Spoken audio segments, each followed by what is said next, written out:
Hi, I'm Neil Sackmary. Hi, I'm State Trooper Sean Hagstrom with the Nevada State Police Highway Patrol Division, PEIO. Please stay tuned for the next episode of Trooper Talk. And together, we can make a difference. Here we are live at the 360 Vegas studios for another edition of Trooper Talk. We have a very special guest today, don't we, Trooper Hagstrom? Absolutely. We have Trooper Donaldson here, and it's fantastic. So this is a wonderful area to be in. Absolutely. I mean, it's Vegas. Right.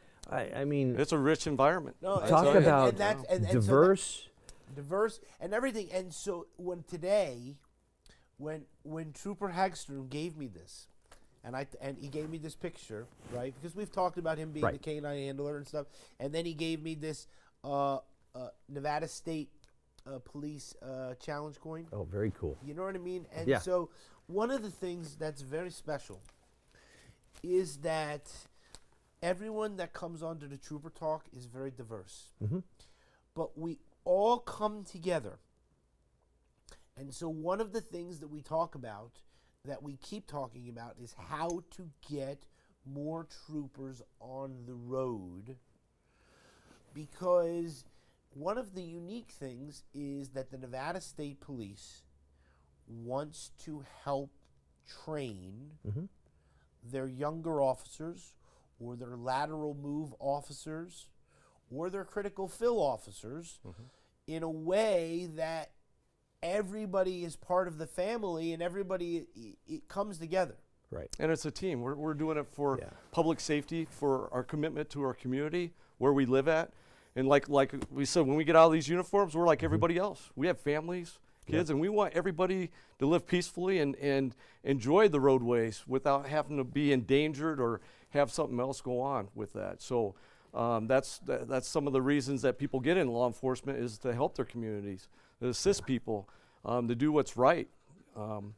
Another thing is, Neil, I have to do this because we're on the impaired driving section here. I'm listening. But I need to shout out to Sandy Heverly. She's with Stop DUI. Yes. And she has done a tremendous job throughout this Vegas Valley. Not only Metro, when I came on over 20 years ago, we needed a preliminary breath test, the little breath test that you had to. She goes, Sean, how many you need? And she has connections for everything. She'll bring you a whole box, and you troopers need, so she's always been there trying to promote people to just do not drive impaired. And she has the Stop DUI, if you ever look it up, Sandy Heverly. She's very active in our community in the Vegas Valley and cares so much. She has victim panels come out when we do speaking on impaired driving. And she's connected with all those people. She had lost a brother a long time ago to DUI crash.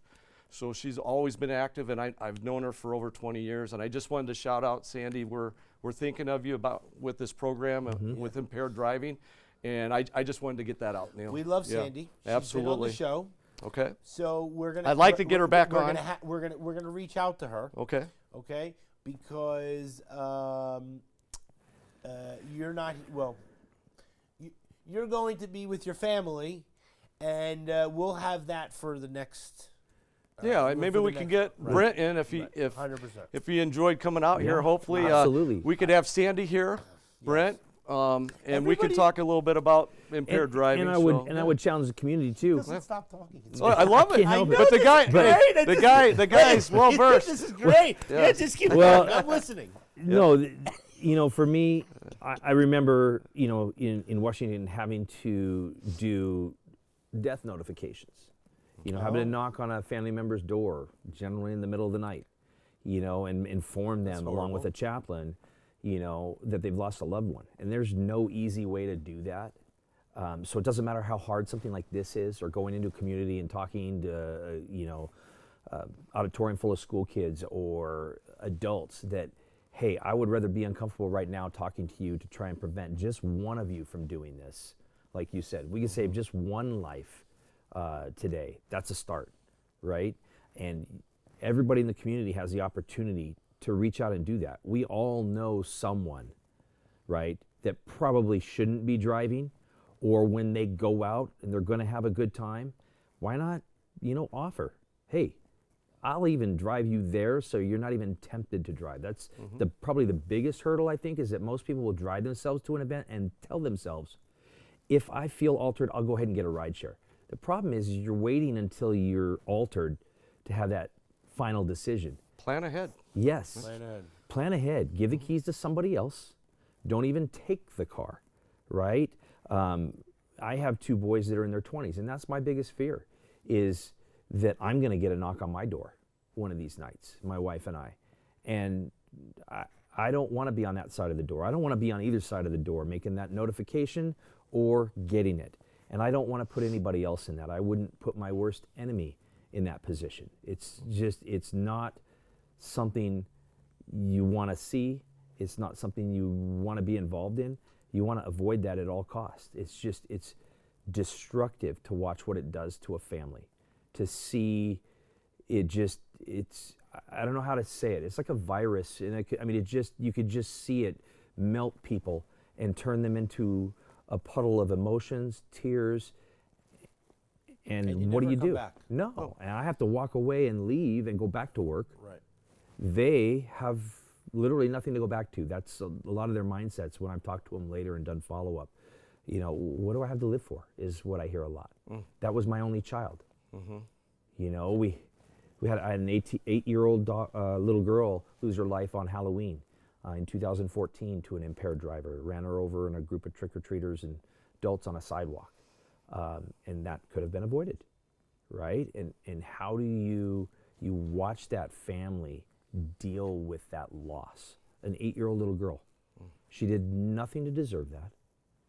And she was doing everything her parents were doing. They were doing everything to try and keep safe. Well, on the sidewalk, wearing clothing, in a well-lit area, and you can't account for that impaired driver who's not following the laws, not following the rules. And who doesn't care.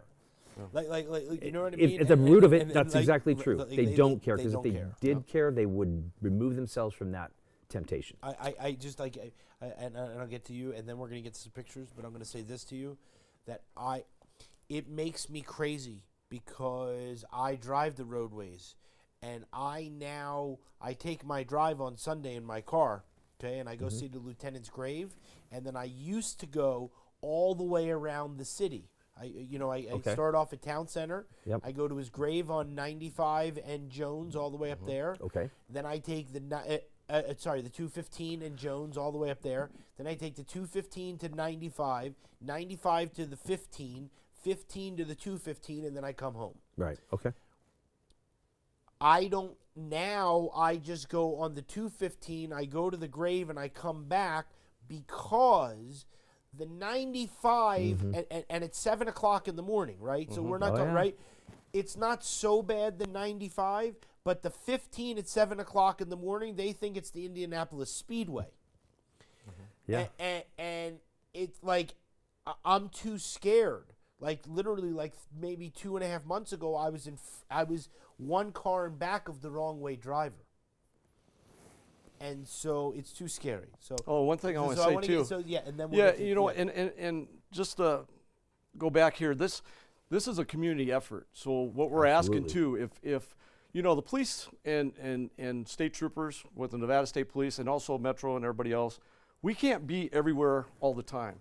So we ask the community as an effort, if you do see an impaired driver that's not in their lanes or they're all over the road or something, call our Star NHP, call 911.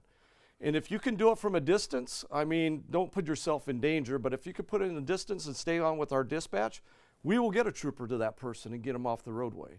So we're just asking the community, we need your help also. It's just not all us, we can't be there all the time, but if you do see something, say something.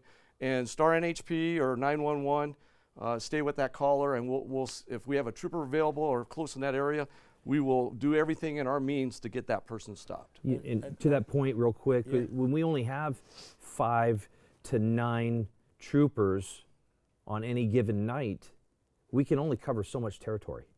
You know, and when we remove an impaired driver or someone that's committed a crime, we have to take them to jail, we're off the road for an extended period of time, and that reduces our number. And so we can't do it alone. We need the community's help. We absolutely need those extra sets of eyes out there. When you're driving and you see something, if you got a passenger in the car, let the passenger be the, the phone operator, have them call, put out the information, know where you're at. What freeway are you on? What direction are you headed? Southbound, eastbound? Your freeway signs are going to give you those clues, right?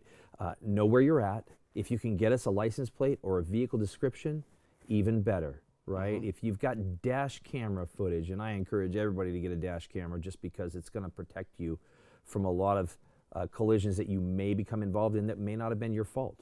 But without that evidence, it's he said, she said, right? So that information can help us. It helped me catch a wrong way driver the other night on the 15 because people kept calling in and giving us updated positions.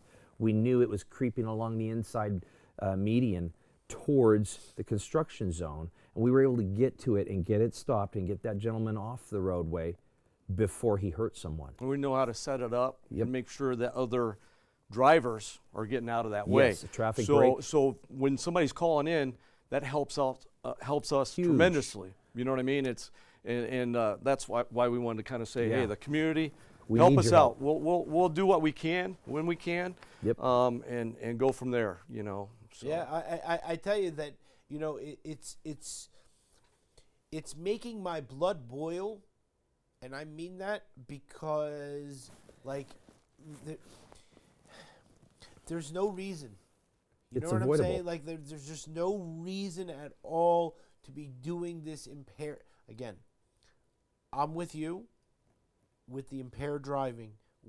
Every time we talk on the Trooper Talk, we talk the drinking and driving. Yes. But it's always about impaired driving and speeding. Yes. Are the number one and number two causes. Yeah. I was just going to get to that. Our two major contributing factors, not to cut you off, Neil, I apologize. No. Two major contributing factors throughout the state of Nevada is speed and impairment. Yes. And that's what most of our crashes are from, are those two things right there that you just described. Yep. All right, so you ready for this part now? Sure. All right, so what do we got? We could keep talking. Absolutely. This is fantastic. Yeah. We'll get to a few pictures, and then we might continue to talk. Okay. After a person they get pulled over, then they do the field sobriety test, or they do all the things to come up with the fact of because you're doing this, this, and this, that you are impaired, right? That then they have to go into handcuffs. Right. Then after a person is in handcuffs, then you say, okay, by the way, now you have to sit in the back of my car, which is not very comfortable. Right. And then they're sitting there, and I bite my fingernails. You won't be biting your fingernails. And so if I have a piece of skin, it makes my head nuts. And so we talked about the fact that when you're in handcuffs and you have a sweat bead, you're not like, officer, please do me a favor and, remove the sweat from my eyebrow. Right. Right? Or put my glasses on or whatever. You're in the back of the police car. And now it's many hours before you go to jail, which then you are in there and... So my limited understanding from hearing what the custody staff tell us when we bring somebody in for impaired driving is it is going to be a minimum 12-hour wait from the time that the handcuffs went on before they will even start looking at them to process them out. So you will be sitting for a minimum of 12 hours, granted minus the few minutes it takes to get from the scene to jail, right? Now, you're not always going to get booked into jail on time. And let me chronological this if I could, right? So I'm behind you. I see you committing violations. I stop you under suspicion of DUI.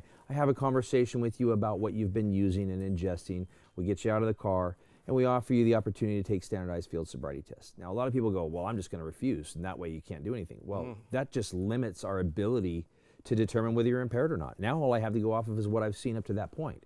I've given people standardized field sobriety tests and put it back in the car because they've shown they're not impaired. So standardized field sobriety tests don't sink you. They only sink you if you're impaired, right? So things to think about for people is, if you haven't been drinking, if you're not impaired, then, I've seen people completely freak out and go, I'm not doing anything, I'm not answering any questions. Well, now we've got, suspicion of impairment. We can smell, we can see open containers in the car. You're going to limit the information we have to make that decision by not participating. Granted, it's your decision to make freely. That's why it's voluntary. But consider that those field sobriety tests may show that you're not impaired. But then again, they may show you are impaired. And if they do, then you're going to be under arrest. You're going to go in handcuffs. And if you resist, and some people do, because they either get scared or they don't understand what's happening, now you're going to be facing additional charges of resisting arrest, possibly assaulting or battery on a police officer if you throw punches, and people have done that, okay? So understand that your time to argue that information or that probable cause, if you will, is going to be in court, not on the side of the road. Don't argue with us on the side of the road. Don't resist on the side of the road. Let's get through this. Let's, most of the time, people will be, what's the word I'm looking for? Cordial. Yeah, cooperative with the process. Please put your hands behind your back, you're under arrest, okay. But officer, okay, look, your place to argue that is in court. I'll give you the information on what you need to do to prepare for that or put yourself in a position for that, but don't do it on the side of the road, okay, because that's going to put you in a position where you could get hurt, we could get hurt, or other people could get hurt, right? So then we're going to transport you down, and it's ironic because we talked about this earlier, how friends would be willing to come get you. It's amazing to me how many impaired drivers can all of a sudden find somebody to come pick up their car. Well, where was that person when you were under the when influence? you were under the influence? Because they're willing to come get your car, I'm sure they would have been willing to come get you. So that's just a lazy decision on the impaired driver's part. To get the car. Right? They have the means and they have the people to call. They've just made the choice not to. And again, it goes back to alcohol and drugs are judgment affecting, right? So cannabis and alcohol make them feel like they're okay. So they had somebody they could have called. They chose not to because they waited, had that conversation with themselves until that point. Okay, so now we're past that. Your car's getting towed, all right? You're going to jail, and now you're in the back of my patrol car, which is a reduced seating area because of that divider. So if you're anything over, say, 5'8", it's gonna be uncomfortable. And imagine sitting with your hands behind your back with your palms together. Try that and see how comfortable that is for 10 to 15 minutes until we get to jail. And then when we get out of jail, it's not just a jail of nice people that made a bad decision today. It's a jail for everyone that's committed a crime across the valley or in the city, depending on where you committed that crime. You're going to be in sitting next to those people for the next minimum 12 hours to process out. And I guarantee it's going to be an event that you will never forget for the rest of your life. I've seen adults reduced to tears. I've seen juveniles that I've had to take to juvenile detention because that's where we take, those under 18. And there's nothing worse than seeing a kid that's barely 18 going into Clark County Detention Center, the hardcore jail, and it's their first time, and they're like, but please, I'm not a bad person. You can't leave me here. I'm scared to death. Well, we have those conversations on the way to jail. Here's what you can expect. Mind your business. Keep your nose to yourself. Don't stick your nose in somebody else's business or you're going to have a very rough time at the detention center until you're released. You may even get side-celled because you're committing other violations inside there and they're going to have to put you aside for 24 hours and let you cool off. And you've now made it long. I mean, the list can go on about how uncomfortable that's going to be, all because of the decision you lacked or failed to make that could have prevented all of this. Absolutely. Let me tell you something. I'm sitting over here.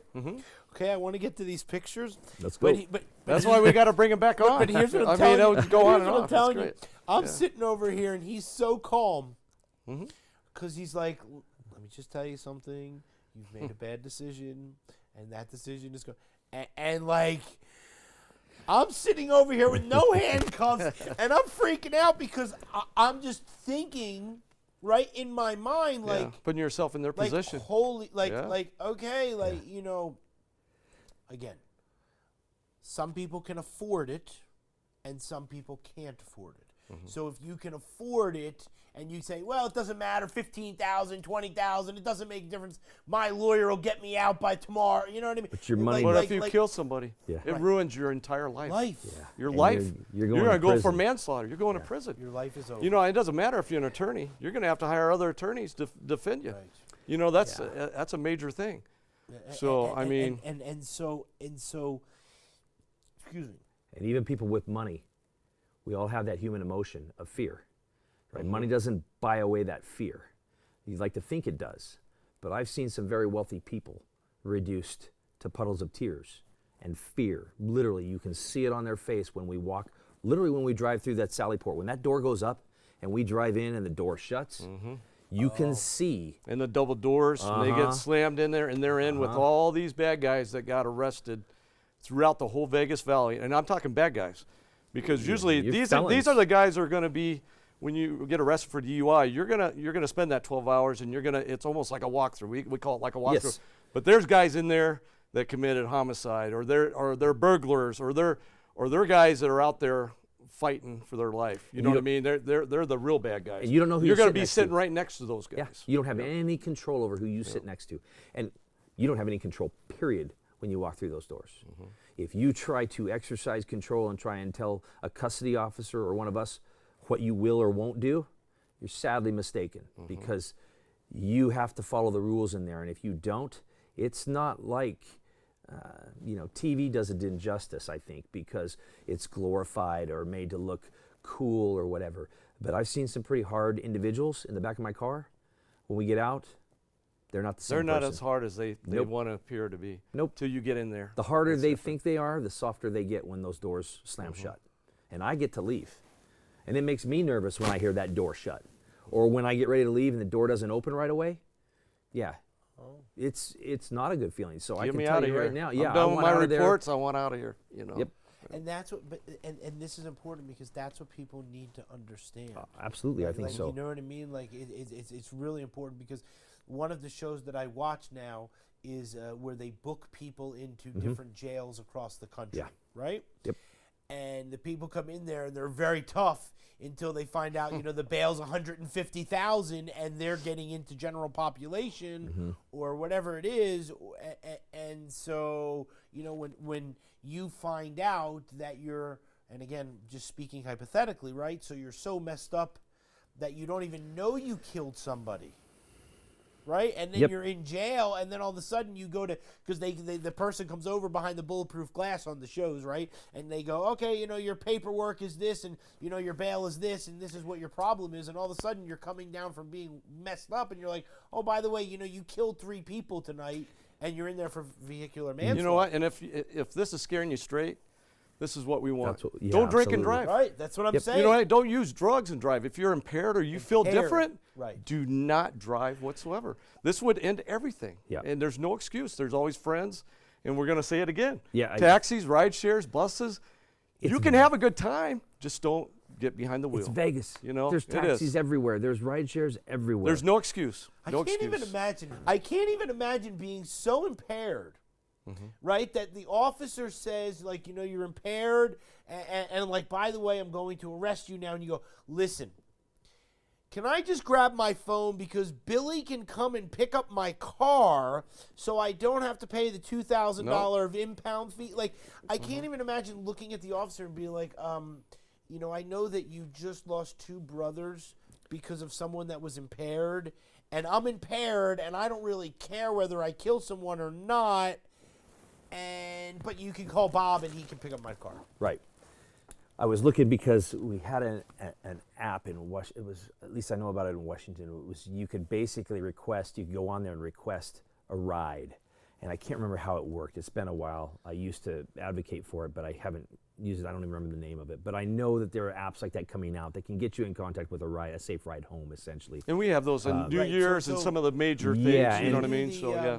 We do the Twitter. He does the Twitter. Okay. And then on the Twitter feed, and Nevada State Police now only has 1 Twitter feed. They used to have like 3 different for Department of Public Safety and all this. Now they have Nevada State Police Twitter page. That's right. And then on that Twitter page, Trooper Hagstrom is always posting from the different Links to rideshare the- okay. services and things of this Big nature special that events will like New Well, Year's give and you, some of those. give you Yep. ride shares for free and all of this type of. We used to, smaller town, right? So big town. But I would venture that most of these restaurants and bars that are serving you, if you were to ask, the last thing they want is somebody being overserved in their establishment, getting involved in a fatality collision or a serious injury Oh, collision. absolutely. So if you simply, let's say you didn't have the funds or whatever, but you'd spent your funds there at that establishment, I'm certain that those establishments would probably work with you to get you a safe ride home. You Or just simply find have somebody, to ask. an employee or somebody, at least Yeah. drive you home. Hey, or I'm something. not okay to drive. I drove here, but I'm not feeling okay. Could you help me find a ride home? Right, a safe ride home. We don't want to get into an Uber that's not the right Uber, right? We've heard about those stories too, or a Lyft. Well, I this don't is want to very true. Right. Let's just say rideshare. I don't want to misrepresent any company, but the point being is that there are people, especially for the ladies out there. Okay, I've taken endless number of sexual assault reports from people who wake up, and men and women, right, both, that wake up the next morning and don't understand or don't remember what happened because they ingested too much, right? And they were overserved. They went to a party, 21-year-old birthday party, right? That was common.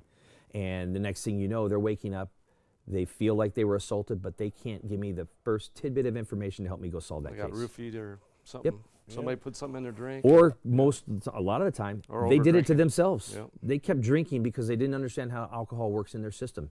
And so they drank too fast, too much, and by the time it caught up with them, now they're jello on the floor, and their friends aren't necessarily looking out for them, and they'd wake up in apartments they don't know, without clothes. It just, I mean, we talk about going to jail. Yeah. Some people would probably venture that might be worse than going to jail. And we talk about the sex trafficking and these type of things, right? We just had the big game here where they Well, the human trafficking, the absolutely. human trafficking, Absolutely. that's what I'm Yes. gonna say, right? You know, where you were very adamant for the last edition of the Trooper Talk for the human trafficking and these type of things that were happening during the big sporting events, and so you know, now we live in a world where you used to be concerned that it was raining or it was snowing and that you couldn't drive the car.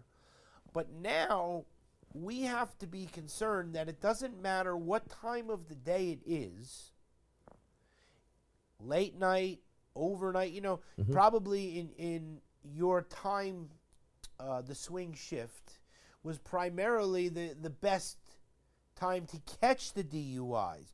But now people Now are it's every time. But now people are Yep. drinking Yeah. because We live in the entertainment capital of the world, Yes. so it's 24/7 and it never stops. And one thing I was going to bring up when he was talking about sexual assaults and all this other stuff, people need to realize that just for everybody is different. Their body weight, Yes. how they react to alcohol. I mean, you could be somebody, you could have one drink or two drinks, and you could be messed up. And it goes with body weight, time, and consumption.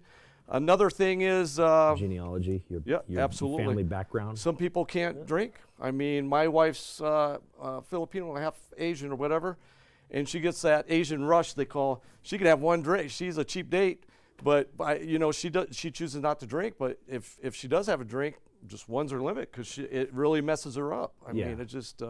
It's one of the things you bring up a good point. Like, I know my family history. I can't drink. I choose not to. I don't like it, but I know that I would probably not cope well.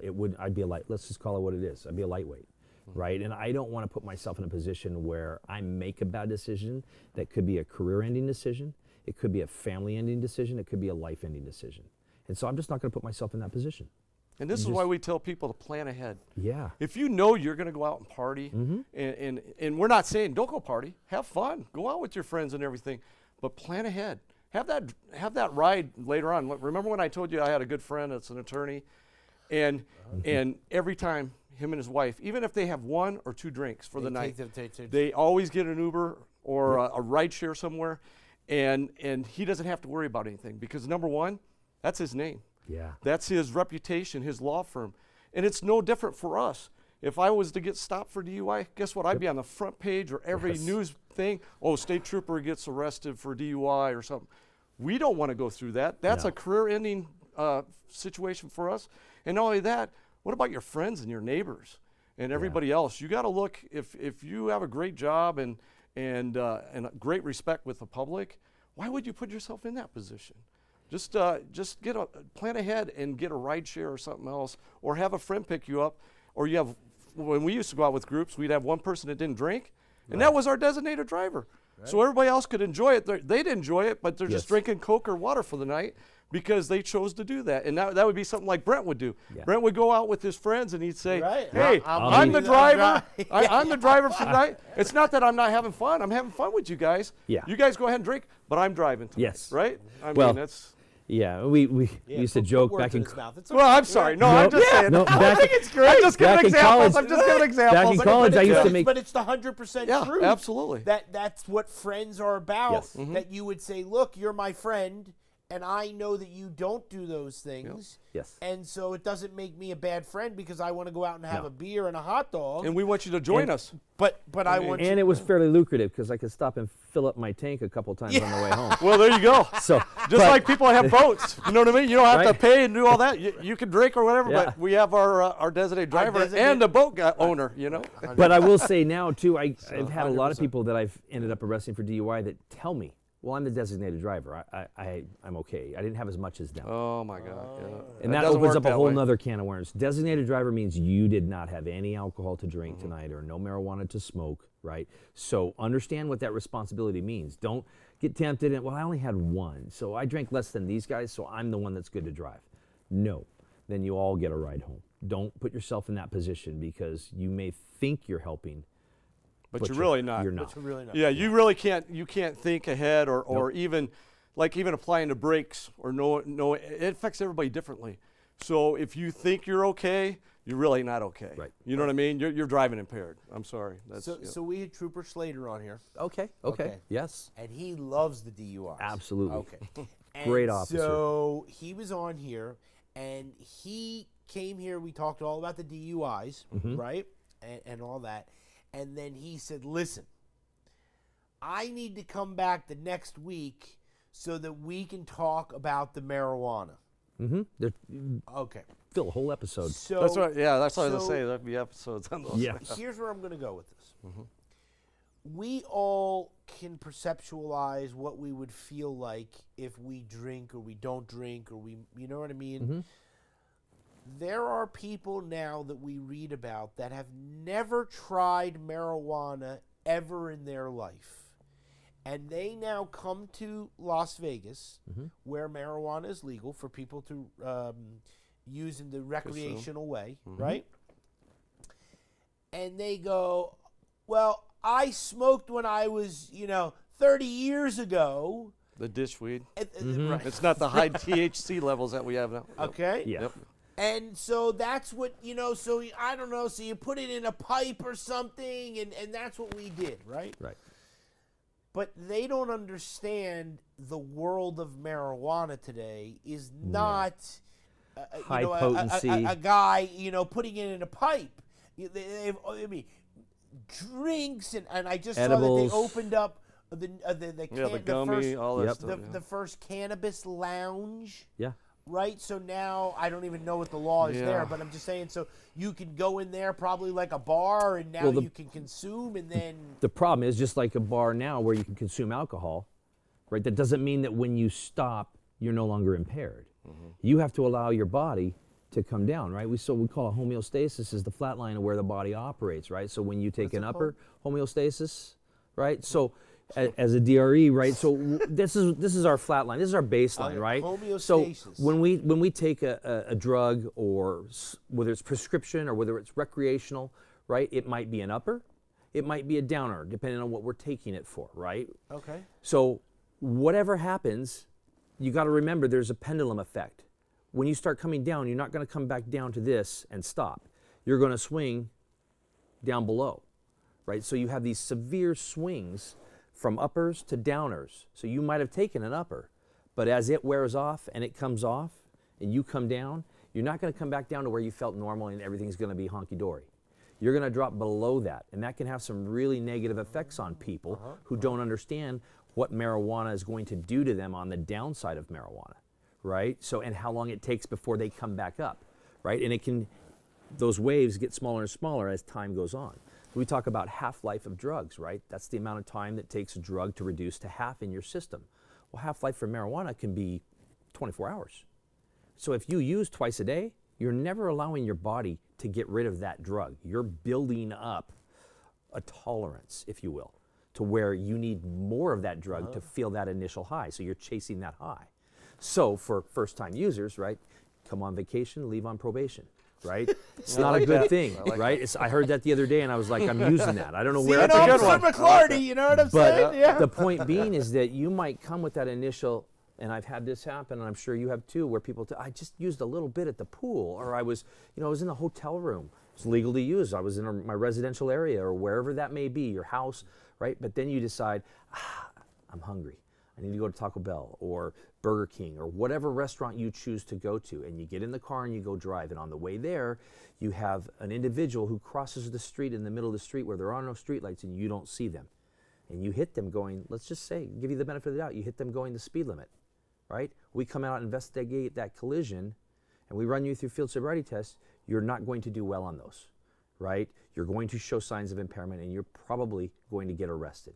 And you're probably going to be facing prison time for injuring or killing that individual because you didn't understand how that drug works in your system. So you need to educate yourself. You can't just rely on your buddy's high school background on, yo, man, when I used weed back in the 80s, BC Bud was 9% THC if you got the great stuff. Now, I had somebody the other day using 90%, 3 times a day for the last 4 years. That's what we ask. And you shouldn't be driving. You shouldn't. If You shouldn't be driving, but how do you function? But they've built up a tolerance. So just like an alcoholic builds up a tolerance. An alcoholic can walk around at a 0.150, which would be like 15%, legal limits 8%, and they look normal to an untrained individual, right? I remember arresting a young lady picking up her daughter in the after-school line. She fell asleep at the wheel. We got her out of the car, ran her through field sobriety test. She was 31%.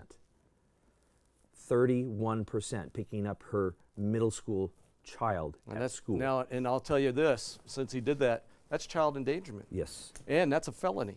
Yep. So if you want to go down and have a felony on your record because you were stupid enough to get in a car with your child and not only put other people's lives on the line, but you're putting your own child in danger with yourself. You could venture that every child waiting in that line is a victim. Yep. Right? Because so that's a felony. I just want people to know that. Child endangerment right now. Felony. If you get caught DUI with your child in the car, we are going to write you for child endangerment, and you're looking at getting a felony. And when you go when you go to the jail or whatever, you know what I mean? Like, we all hear about the lawyer gets things off and all that type of stuff. This is very severe. Oh, this is severe. The judge is going to look at that. I mean, that's not that one would be less than the other, but what I'm saying is that when people look at the severity of a crime, we had Trooper Cecina on, and he specifically talked about the one time that he was on the off ramp or the on ramp. And he pulled in the front of the car, and that's how I knew it was Sergeant Abate, because when I saw the overhead cam, I knew his car, I knew his number, and I knew exactly why he parked in the front of that car. Yeah, that's why they had both of them like take off on you. Yeah. And so when Trooper Cecina was on Trooper Talk, he specifically said that he parked this way and the other trooper parked this way. And there was a girl that was passed out in the front of the seat, in the front of the car, who had a 4-month-old in the back. And as soon as he knocked on the window because she was passed out, the child wake up. She slammed on the gas.